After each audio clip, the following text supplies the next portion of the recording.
अस्सलाम वालेकुम dear students, मेरा नाम डॉक्टर अमीन साजिद है और आज का हमारा जो सब्जेक्ट है वो मुतालिया पाकिस्तान है। आज हम इंशाल्लाह मुतालिया पाकिस्तान का लेक्चर नंबर 5 जो है वो डिस्कस करने जा रहे हैं। लेक्चर नंबर 4 में हमने पाकिस्तान की आबो हवा को डिस्कस किया था कि आबो हवा के लिहाज से पाकिस्तान के कौन कौन से खित्ते हैं और आबो हवा के इंसानी ज़िंदगी पर क्या असरात होते हैं। हमारा आज का टॉपिक जो है वो पाकिस्तान के ग्लेशियर्स और दरिया हैं। सबसे पहले इंशाल्लाह हम ग्लेशियर्स को डिस्कस करेंगे। ग्लेशियर सबसे पहले तो आपको ये समझना चाहिए कि कहते किसे हैं।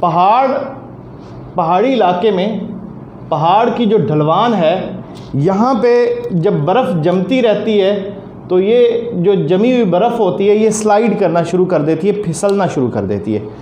तो ये जो बर्फ़ के बड़े बड़े तोदे पहाड़ की ढलान के ऊपर मौजूद होते हैं और नीचे की तरफ जो है ढलान की तरफ हरकत करती है बर्फ़, तो इस बर्फ़ के जो बड़े तोदा होता है इसको ग्लेशियर कहते हैं। ज़्यादा बुलंद इलाके जो हैं वहाँ पे दर्जा हरारत कम होता है और फिर बर्फ़बारी होती है, जिससे ये ग्लेशियर्स जब बार बार बर्फ़बारी होती है और जमती रहती है वहाँ पे बर्फ़, तो उससे ये ग्लेशियर्स बनते हैं। मुसलसल जब बर्फ़बारी होती रहती है तो जो नीचे वाली तह होती है वो सख्त होती जाती है और ऊपर वाली तह जो होती है उस पर से फिसलना शुरू कर देती है, कम बुलंदी की तरफ सरकना शुरू कर देती है, जिसकी वजह से ग्लेशियर हरकत में आ जाते हैं। पाकिस्तान जो है वो सब ट्रॉपिकल नीम हारी आबो हवा का जो खित्ता है, सब ट्रॉपिकल रीजन जो है खित्ता मंतका हारा जो है वो उसमें वाक़े है। तो यहाँ पे आम तौर पे सर्दी और बारिश जो है वो ज़्यादा नहीं होती, लेकिन पाकिस्तान के जो शुमाली और शुमाल मशरक़ी इलाके हैं वहाँ पे बड़े बड़े पहाड़ी सिलसिले हैं, जिसमें हिमालय है, कराकोरम है और हिंदू कुश के पहाड़ी सिलसिले हैं। और इसमें दुनिया की बुलंद तरीन जो चोटियाँ हैं वो K2 इन्हीं सिलसिलों में वाक़ है। उसके बाद नांगा पर्वत की पहाड़ी जो चोटी है वो भी इन्हीं सिलसिलों में वाक़ है। और इसी तरह से आगे अगर हिमालय में ही हम आगे जाते हैं तो नेपाल में जाके हिमालय के ही पहाड़ी सिलसिले में माउंट एवरेस्ट भी है, जो दुनिया की सबसे बुलंद चोटी है। तो ये पहाड़ी सिलसिले जो है वो सारा साल बर्फ़ से ढके रहते हैं। अच्छा, इन पहाड़ी सिलसिलों में अब बहुत बड़े बड़े ग्लेशियर्स मौजूद हैं। पाकिस्तान में जो चंद ग्लेशियर्स बड़े मौजूद हैं उनके जो है वो हम इंशाल्लाह डिस्कस करेंगे। पाकिस्तान में जो वाक़ई ग्लेशियर्स में Siachen glacier, Baltoro glacier, Batura glacier, Biafo glacier और हिस्पर ग्लेशियर जो है वो मशहूर और अहम जो ग्लेशियर्स हैं उनमें शामिल है। अब हम इनको एक एक करके देख लेते हैं। सबसे पहला जो है वो सियाचिन ग्लेशियर है। सियाचिन बल्तिती ज़बान का लफ्ज़ है। गिलगित बल्तिस्तान में ही सियाचिन का इलाका वाक़ है। तो सियाचिन जो है वो बल्तिती ज़बान का लफ्ज़ है, जिसके मानी होते हैं जंगली गुलाब के, जंगली गुलाब के। इस ग्लेशियर पर जब बर्फ़बारी नहीं हो रही होती तो उस वक्त जब बर्फ़ हटती है तो उस वक्त ये पौधा जो है जंगली गुलाब का उगता है, इसलिए उसकी निस्बत से इस ग्लेशियर को भी सियाचिन कहा जाता है। इसकी जो लंबाई है वो 70 किलोमीटर है। इसकी लंबाई 70 किलोमीटर है और ये कराकोरम में वाक़ है। पहाड़ी सिलसिला जो है कोहे कराकोरम का, उसमें ये वाक़ है। इसी तरह से अगर हम बालतोरु ग्लेशियर की बात करें तो बालतोरु ग्लेशियर जो है वो बल्तिस्तान में वाक़ है। इसकी लंबाई जो है वो 62 किलोमीटर है। जगह की कमी की वजह से किलोमीटर KM लिख रहा हूँ, अदरवाइज़ उर्दू में किलोमीटर लिखता। तो मशहूर ज़माना जो K2 के पहाड़ हैं वो भी इसी ग्लेशियर में वाक़ है। ब्राल्दो का दरिया, ये छोटे छोटे दरिया हैं जिनको आप शायद मैप के ऊपर भी नहीं देख सकेंगे। ये छोटे छोटे दरिया हैं, थोड़े से फासले के लिए चलते हैं और उसके बाद दरिया सिंध में शामिल हो जाते हैं। तो इसलिए यहाँ पे इनका मतलब सिर्फ ग्लेशियर्स के हवाले से इनका जिक्र आएगा। ब्राल्दो का जो दरिया है वो इसी ग्लेशियर से निकलता है, दरिया सिंध में गिरता है। स्कर्दू शहर तक इस ग्लेशियर की रसाई है, स्कर्दू शहर तक ये ग्लेशियर आता है। उसके बाद जो तीसरा ग्लेशियर इंपॉर्टेंट है वो है बातूरा ग्लेशियर। बातूरा ग्लेशियर जो है वो 54 किलोमीटर लंबा है। इसकी लंबाई 54 किलोमीटर है और ये ग्लेशियर जो है वादी गोजल और गिलगित बल्तिस्तान में वाक़ है। इसी तरह से अगर हम ब्याफू ग्लेशियर की बात करें तो ये कराकोरम के पहाड़ों में वाक़ है और इसकी लंबाई जो है वो 63 किलोमीटर है। और ये हिस्पर ग्लेशियर के साथ है जो कि वादी हुंजा में वाक़ है। वादी हुंजा में जो है हिस्पर ग्लेशियर है और उसके साथ ही अटैच जो है वो ये ब्याफू ग्लेशियर है जो कराकरम के पहाड़ों में वाक़ है।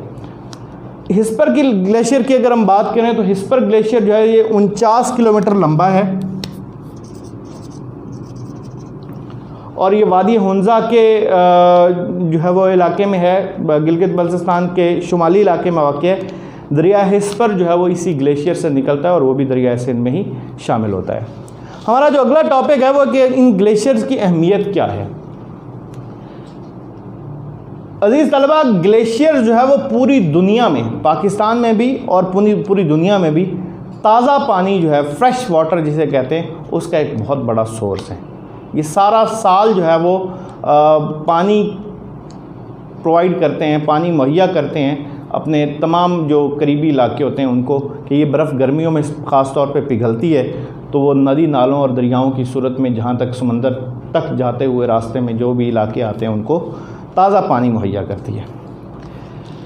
पाकिस्तान में जो कराकरम का पहाड़ी सिलसिला है दुनिया के सबसे ज़्यादा ग्लेशियर्स वाले इलाकों में से एक है। पाकिस्तान में जो ये ग्लेशियर्स होते हैं इससे फूटने वाले ताज़ा चश्मे और नालों की सूरत में ये दरियाओं में पहुंचता है, जैसा कि मैंने बताया। और पाकिस्तान में जो दरिया बहते हैं वो इन्हीं ग्लेशियर्स से निकलते हैं।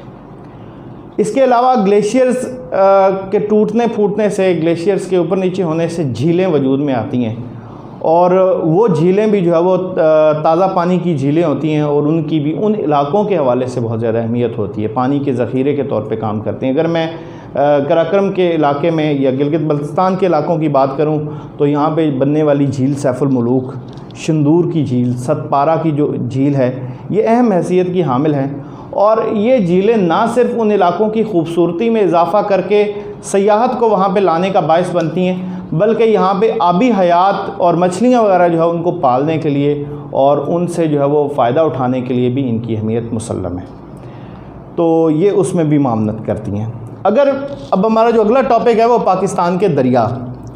पाकिस्तान के दरियाओं को समझने के लिए मैंने यहाँ पे एक मैप लगाया है पाकिस्तान का, जिसके ज़रिए हम पाकिस्तान के दरियाओं को समझ सकते हैं। पाकिस्तान में जो दरियाओं का निज़ाम है ये दरियाए सिंध के गिर्द घूमता है। अगर हम सिंध को देखें तो ये दरियाए सिंध जो है वो कराकरम के इलाकों से गिलगित चाइना से शुरू होता है और चाइना से शुरू होता है गिलगित बल्तिस्तान से गुज़रते हुए, उसके बाद KPK से गुज़रते हुए पंजाब में एंटर होता है अटक के मकाम पे, और अटक से आगे जो है वो ये पंजाब और बलूचिस्तान, पंजाब और KPK की सरहद के साथ चलते हुए सिंध जो है वो बाकी दरिया इसमें शामिल होते रहते हैं और ये फाइनली दरिया सिंध के इलाके से होता हुआ बहरा अरब में जाके गिरता है।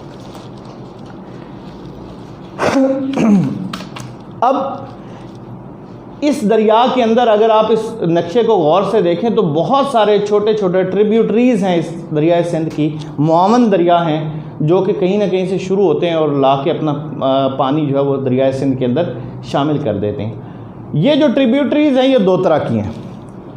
ये जो मुआवन दरिया हैं दरिया सिंध के, वो दो तरह के हैं।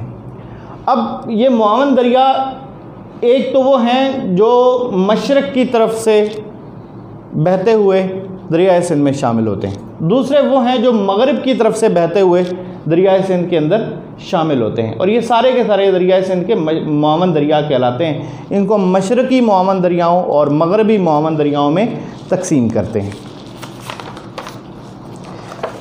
दरिया सिंध जो है वो मैंने जैसा कि बताया कि चाइना से शुरू होते हुए गिलगित बल्तिस्तान में आता है और गिलगित बल्तिस्तान से KPK, पंजाब और पंजाब में ये सारे दरिया जो है उसके अंदर शामिल हो जाते हैं। उसके बाद ये सिंध के सुबह सिंध में बहता हुआ जाके बहरा अरब में गिरता है। तो अब हम जो इसके मुआवन दरिया हैं